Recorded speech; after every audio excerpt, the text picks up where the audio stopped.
5 themes of geography, and we're going to look at these themes in relationship to history this year, are location, place, human environment interaction, movement, and region. The first one is location. Quite often this can be an absolute location, latitude and longitude. You remember that from science, a street address, or township and range. If you own property, you typically have a township and range legal description. Quite often we're going to talk about the relative location, and it describes a place with respect to its environment in connection to other places.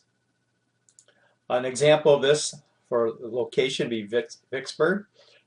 It was sat in the Mississippi River, and it was a great Union victory there, and opened up the Mississippi River to the Union troops during the Civil War, and pretty much split the Confederacy in two. And Vicksburg's location, where it was a vital military victory for the United States and for General Grant. The next one term is place. Describes the human physical characteristics, beaches, the topography we looked at in physical science, human characteristics, cultural features, land use, architecture, transportation, communication networks, and we'll look at these throughout the course of the year. One I picked here for place was Normandy, and Normandy was famous for D-Day in World War II, and as you can see from this picture, there are still some of the old German pillboxes right in here, and some of the concrete works. And definitely one of the most significant places in 20th century history was the invasion of the European mainland in World War II by the Allied forces. And we'll be looking at that later this year also. Human environment interaction. How humans adapt to and modify the environment.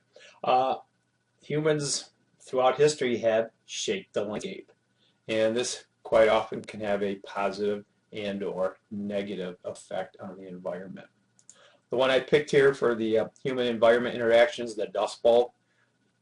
You go back to the turn of the century, the 20s and so forth, where they were farming the land in the plain states, ripping off the topsoil. There was a drought, the winds came through, and it pretty much just destroyed all the farms and the livelihoods of people this era. And also it really gave rise to the great migration of people going out to the far west, out to California.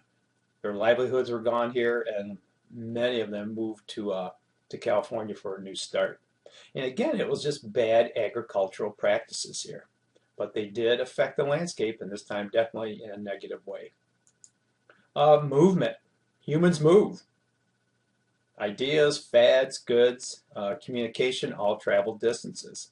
We're going to look at these movement fads as we go through this history class this year. The one I picked here was the Oklahoma land rush. I think Tom Cruise's movie Far and Away, the Sooner Schooners. People left early to plot out the land. You can see the old background here, the old prairie schooner, and this definitely was a big movement. A couple other big movements, a lot of gold rush movements out to California, Alaska, again the late 1870s, 1880s into the Dakotas, again for gold. So there's been a lot of different times where we've had this movement. Region. We live in the Midwest. We consider it a region. You talk about the Plain States as a region, the Northeast part of the United States being a region. And region can be these different definitions here. Geographical study by official boundaries, the Grand Rapids, Kent County, Western Michigan. Vernacular are always kind of interesting, such as the South, the Midwest, or the Middle East. No formal boundaries, but they are understood to be in a certain place on the world. The one I picked out here was a region called the Deep South. We look at the lower tier of states, United States, and you have this mental image of the plantation with magnolia trees and the long walkway, up to the plantation.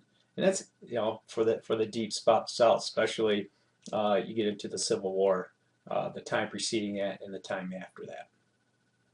And with that, that pretty much concludes today's little talk, and we will catch you later.